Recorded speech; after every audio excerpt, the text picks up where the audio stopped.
शुक्लां ब्रह्मविचारसारपरमाद्यां जगद्व्यापिनीं वीणापुस्तकधारिणीमभयदां जाड्यान्धकारापहां हस्ते स्फाटिकमालिकां विदधतीं पद्मासने संस्थितां वन्दे तां परमेश्वरीं भगवतीं बुद्धिप्रदां शारदाम्। आज के पाठ में हम लोग डह सी झूठ इस सूत्र पे चर्चा करेंगे। इस सूत्र में 3 पद हैं। डह पंचम्यंत पद है, शी सप्तम्यंत पद है और धुट प्रथमांत पद है। हम लोग पूर्व विदित हैं कि जिस पद में प्रथमांत पद लगा होता है वही विधान होता है, जिसमें सप्तम्यंत लगा होता है उससे पूर्व कार्य होता है और जिसमें पंचम्यंत लगा होता है उससे पर कार्य होता है। तो इस सूत्र में पंचम्यंत और सप्तम्यंत दोनों है। ठीक, डह क्या है? पंचम्यंत पद है। डह जो है वह पंचम्यंत पद है। तो इसका जब हम अर्थ निकालेंगे तो एक सूत्र है तस्मादित्युत्तरस्य। हम लोग अच संधि में पढ़े थे। तस्मादित्युत्तरस्य सूत्र क्या कहता है कि पंचमी निर्देशेन विधीयमानं कार्यम परस्य ज्ञेयम्, अर्थात पंचम्यंत को मानकर जो कार्य करते हैं वह कार्य कहाँ हो? तो हमें पंचम्यंत का ज्ञान है। तस्मादित्युत्तरस्य सूत्र के बारे में हम लोग पढ़े हैं। तो इससे हम लोग अर्थ क्या निकालेंगे कि जो भी कार्य होगा वह ड से परे होगा। यहाँ पे कार्य क्या है? तो यहाँ पे कार्य है धुट का आगम। धुट प्रथमांत पद है लगा है इसमें, तो जो प्रथमांत पद जिसमें लगा होता है वही कार्य होता है, वही आदेश होता है, वही आगम होता है। अर्थात जिसमें भी लगा हो प्रथमांत पद वही कार्य विधान होता है। ठीक, तो यहाँ पे धुट में प्रथमांत लगा हुआ है तो मतलब धुट का आगम होगा। तो ड से धुट में ड में पंचम्यंत है, तो यहाँ से हम अर्थ निकालेंगे कि ड से परे, अर्थात ड से परे क्या होगा? धुट का आगम होगा। ठीक है। दूसरा जो पद है इसमें वह शी है। शी यह क्या है? तो यह सप्तम्यंत पद है। शी सप्तम्यंत पद है और सप्तम्यंत पद को बतलाने के लिए कौन सा सूत्र आता है? तस्मिन् नीति निर्दिष्टे पूर्वस्य। क्या कहता है? कहता है सप्तमी निर्देशेन विधीयमानं कार्यम वर्णांतरेण व्यवहितस्य पूर्वस्य बोध्यम, अर्थात सप्तमी को मानकर। सप्तमी क्या है? शी। तो सप्तमी को मानकर जो कार्य हो वह वर्णों से अव्यवहित पूर्व के हो। देखिए, सूत्र से अर्थ निकालने में इस सूत्र में लोग बहुत हिचकिचाते हैं, भूल जाते हैं कि इसका अर्थ क्या होगा, क्योंकि यहाँ पे डह कहता है कि ड से परे हो और सी क्या कहता है कि सी से पूर्व में कार्य हो, अर्थात स से पूर्व में कार्य हो। ठीक, दो अर्थ निकल रहा है। अब यहाँ पे ये शंका होता है कि ड से परे कार्य कर। देखिए यहाँ पे समझते हैं, जैसे देख लीजिए कि षड धन संतः, ठीक है, ऐसा अवस्था है षडधन संतः। अब यहाँ पे अगर हम डह से ढूट यहाँ पे लिख देते हैं डह सी ढूट। ठीक, डह क्या है? पंचम्यंत पद है। तो अगर हम इसका बात माने, किसका? डह का, तस्मादित्युत्तरस्य का, तो ये क्या कहेगा? ये कहेगा कि ड से परे धुट का आगम हो। ठीक, तो ड से परे धुट का आगम किसको करेंगे? स को करेंगे। ठीक है, क्योंकि स को ही धुट का आगम होगा। ड से परे करना है, ड से पर में क्या है? ड से पर में स है, तो स को धुट का आगम करेगा। लेकिन अगर हम सी का बात माने, सी क्या है? सप्तम्यंत है। सी का अगर बात माने तो सूत्र कौन सा आ जाएगा यहाँ पे?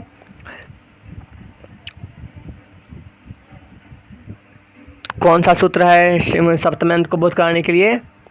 तस्मिन् नीति निर्दिष्टे पूर्वस्य। हाँ, ये सूत्र है। ये सूत्र क्या कहता है कि सप्तमी को मानकर जो कार्य हो वो उससे पूर्व में हो, अर्थात सी से पूर्व में हो, अर्थात स से पूर्व में हो।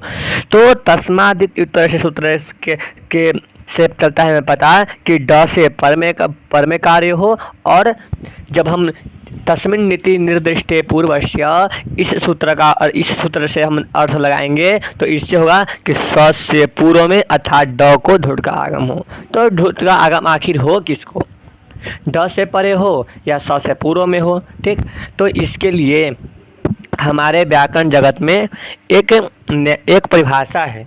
कौन सा परिभाषा है? उभय निर्देशे पंचमी निर्देशो बलियान। फिर से देखते हैं, उभय निर्देशे पंचमी निर्देशो बलियान, अर्थात जहाँ पंचमी और सप्तमी दोनों निर्देश प्राप्त हो, जहाँ पंचमी का भी निर्देश प्राप्त हो और सप्तमी का भी निर्देश प्राप्त हो, वहाँ पे पंचमी निर्देश को बलवान मानना चाहिए। ठीक, क्या समझे? उभय निर्देशे पंचमी निर्देशो बलियान, जहाँ पे सप्तमी और पंचमी दोनों निर्देश बलवान हो, वहाँ पे पंचमी निर्देश बलवान मानना चाहिए। तो हम क्या अर्थ करेंगे कि ड से परे सकार को धुट का आगम होता है। ठीक है, ऐसा अर्थ कर लेंगे ना। अब तो कोई दिक्कत नहीं होगा। वृत्ति में देखते हैं, वृत्ति में वही लिखा होगा डात परस्य, अर्थात डात परस्य मतलब डकार से परे, ड से परे शस्य सकार को धुट का आगम होता है। वा मतलब विकल्प से। ठीक है, क्या रहता है? षड धन शंतः। ठीक, ऐसा अवस्था रहता है। यहाँ पे सूत्र कौन सा लगा देंगे? यहाँ पे लगा देंगे ड से ढुट। क्या कहेगा? डात परस्य, ड से परे स को क्या होता है? ढुट का आगम होता है। ये जो स है इसको ढुट का आगम होगा। हम लोग कल पढ़े थे एक सूत्र, कौन सा? आद्यन्तौ टकितौ। क्या कहता है? आद्यन्तौ टकितौ कहता है कि टित हो तो आदि में होता है और कित हो तो अंत में होता है। यानी जिसको आगम होता है, आगम किसको हो रहा है? श के स्थान पे। ठीक है, स को हो रहा है, स को आगम हो रहा है, और धुट में जो ट है वह टित है, तो इससे पूर्व में होगा, श से पूर्व में होगा। ठीक है, जब पूर्व में हो जाएगा तो क्या बनेगा? स ड प्लस मतलब धन धूट प्लस शंता। ठीक है, ऐसा अवस्था रहेगा। यहाँ पे ट का इस संज्ञा किससे होगा? चुटु से या हलंत्यम से, किससे होगा? तो चुटु कहता है कि अगर प्रत्यय के आदि वर्ण हो चबक टबक तो उसका संज्ञा होता है। तो यहाँ पे धूट तो प्रत्यय का आदि है नहीं, तो इसका किससे होगा? हलंत्यम से। तो ट का हलंत्यम से एक संज्ञा कर देंगे और तस् लोप से लोप कर देंगे। ठीक है, तो जो ट है वह चला जाएगा। ठीक है, तो यहाँ से चला गया। अब क्या बच गया? धू में जो उ है उसका उपदेश अजनुनासिक इस सूत्र से उ का एक संज्ञा तसलोप लोप कर देंगे तो क्या? तो उ भी चला जाएगा। ठीक है, तो क्या बच जाएगा? अब ध षड ध शंतः, ऐसा बन गया। अब यहाँ पे हम सूत्र लगा देंगे कौन सा? खरीचा। हम लोग पहले पढ़े हैं खरीचा। खरीचा क्या कहता है कि झलाम चरह स्यु, झलाम चरह स्यु। खरी अर्थात खर प्रत्याहार का वर्ण अगर पर में हो तो झल को क्या होता है? चर तो होता है।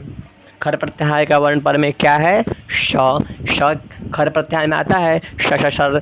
ठीक, तो सब खर प्रत्याहार में आता है। झल क्या है? ध, तो इसको क्या हो जाएगा? चर तो हो जाएगा। चर तो जब भी होता है तो वह जिस वर्ग का है उसी वर्ग का प्रथम वर्ण होता है। जब आप उच्चारण स्थान में मिलाएंगे तो ध का उच्चारण स्थान तालु है, और अब देखेंगे कि यहाँ पे कौन सा हो। जब हम उच्चारण स्थान में मिलाएंगे तो हमारा जो त है तो त ही आएगा, त का साम्यता मिलेगा। तो प्रथम वर्ण कर देते हैं त, तो ध के स्थान पे कौन सा हो जाएगा? त हो जाएगा। जब त हो जाएगा तो ध यहाँ से हटा देंगे और इसके अर्थ हम क्या कर देंगे, चर्त त। तो अब क्या स्थिति बना, षट त संतः। अब यहाँ पे फिर से सूत्र लगा देंगे, कौन सा, खरीच। खरीच क्या कहेगा, खर प्रत्याहार पर में हो, खर प्रत्याहार पर में इसका किसको मानेंगे, त को। ठीक, झल किसको मानेंगे, षट में जो ड है इसको क्या मानेंगे, झल मानेंगे। तो इसको चत्व कर देंगे तो ड के स्थान पर क्या हो जाएगा, तो ड के स्थान पे हो जाएगा ट। तो क्या बन जाएगा, स षटत संतः। ठीक है, इसको जब आपस में जब लिख देंगे तो क्या बन जाएगा, षटत संतः। ठीक है, श त त षंतः। ठीक है, ऐसा बन जाएगा। जब एक बार ये जो धुट का आगम होता है ड से ढुट से, वह विकल्प से होता है। जब एक बार धुट का आगम नहीं होगा तो क्या रहेगा, षड धन संतः रहता है, षड धन संतः। यहाँ पे झलाम जसवंते से द को जस्त कर देंगे तो क्या बन जाएगा, ट बन जाएगा। षट संतः और षटत संतः ये दो रूप बनते हैं। यहाँ पर देखिए उदाहरण में ढुट का आगम हुआ है तो षटत संतः बना है, और ढुट का आगम नहीं हुआ है तो षट संतः। ऐसे दो रूप बनते हैं। ठीक है, और अगला सूत्र हमारा कौन सा है, नश्च। च का मतलब होता है भी, और भी एक अर्थ है, दो अर्थ होता है च का, और भी। तो यहाँ पे भी अर्थ लेना है तो क्या हो जाएगा कि नश्च अर्थात न का भी। क्या न का भी, न जो है ना, न ये क्या है, तो ये न जो है पंचम्यंत है। ठीक है, नश्च में न जो है वह पंचम्यंत है। ठीक, और च क्या है, अव्यय पद है। इस नश्च सूत्र क्या कहता है कि नश्च मतलब न से परे भी, अर्थात ड से ढुट से जो कार्य आप कर रहे हैं वह नश्च अर्थात न से परे भी वही कार्य कीजिए। जब आप देखेंगे कि ड से ढुट जो सूत्र है वह कौन, देखिए वह 29 नंबर का सूत्र है। ठीक है, 29 नंबर का सूत्र है, और ये किस नंबर, ये किसका है, 30 का है। ठीक, ये 29 का है अष्टाध्यायी में और यह 30 का है। तो इससे इसमें पूरा निवृत्ति अर्थात 29 नंबर सूत्र से 30 नंबर सूत्र, पूरे सूत्र में क्या आएगा, निवृत्ति आएगा। तो इसका अर्थ होगा कि जो कार्य आप ड से ढुट से कर रहे हैं वही कार्य नश्च से भी कीजिए। यहाँ पे ड में पंचम्यंत है तो ड से परे कार्य होता था, यहाँ पे न में पंचम्यंत पद है तो न से परे कार्य होगा। नश्च अर्थात नह क्या है, पंचम्यंत है, तो न से परे सस्य ढुढवा, स को क्या होता है, ढुट का आगम होता है। वृत्ति में क्या लिखा हुआ है, नान तात परस्य सस्य ढुढवा। ठीक, न अंत में हो उससे परे, नांत से परे क्या हो, शकार को क्या हो, ढुट का आगम हो, ढुढवा। न से परे शकार को ढुट का आगम होता है। उदाहरण से देखते हैं,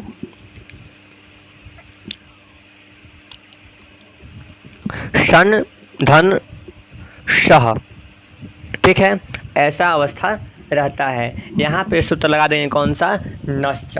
नश्च क्या कहेगा कि न से परे सकार को, न से परे सकार को क्या होता है, ढुट का आगम होता है। ठीक है, ड से ढुट से यहाँ पे ढुट का और ड से ढुट से ढुट का और सी का दोनों पद का निवृत्ति इसमें आता है। ठीक है, तो क्या होगा कि न से परे शकार को क्या होता है, ढुट का आगम होता है। ठीक, तो ढुट का आगम होगा तो क्या होगा, श ढुट का आगम है तो ढुट का आगम किसको हो रहा है, स को हो रहा है। तो स को ढुट का आगम होगा, स से पूर्व में बैठेगा तो क्या हो जाएगा, श न ढूट और शह।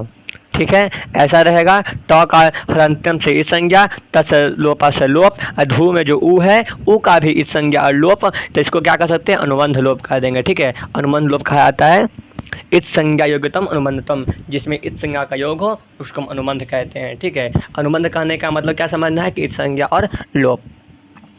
तो उ और ट इन दोनों का क्या हो जाएगा, लोप हो जाएगा। इस संज्ञा लोप हलंत्यम से उपदेशन से उ की, इस तरह ध जो है वह क्या बन जाएगा, हल बच जाएगा। ठीक, क्योंकि उस इसमें जो उ था उसका उपदेश से अजनुनासिक इस सूत्र से इस संज्ञा हो गया, तत्स्वरूप से लोप कर दिए। ट जो था उसका हलंत्यम से संज्ञा कर दिए, तत्स्वरूप से लोप कर दिए, बच क्या गया ध, शन ध सह, ऐसा बन गया। ठीक है, अब यहाँ पे सूत्र लगाते हैं कौन सा, हम खरी च, खर प्रत्याहार पर में क्या है, श आता है खर प्रत्याहार में, खर प्रत्याहार पर में है स, और झल क्या है ध, इसको चार तरह कर देंगे। ध किस वर्ग का है, तवर का है, तो तवर का ही प्रथम वर्ण कर देंगे। ठीक है, तवर का जब प्रथम वर्ण कर देंगे तो क्या हो जाएगा, यहाँ पे हो जाएगा त। ठीक, जब इसको आपस में मिला देंगे तो क्या बन जाएगा, श न त सह, सनत सह। ठीक है, ऐसा ही बनता है ना, सनत सह, सनत सह ऐसा बन जाएगा। ठीक है, और जब एक पक्ष में ढुट का आगम क्या होता है, विकल्प से होता है। नान्तात्पर्य सस्य ढुडवा, जब विकल्प से होता है, जब विकल्प से एक बार ढुट का आगम नहीं होगा तो क्या बनेगा, स न सह, संसह। ठीक है, ऐसा ही रह जाएगा। तो सनत सह संसह, इस तरह दो रूप बनते हैं।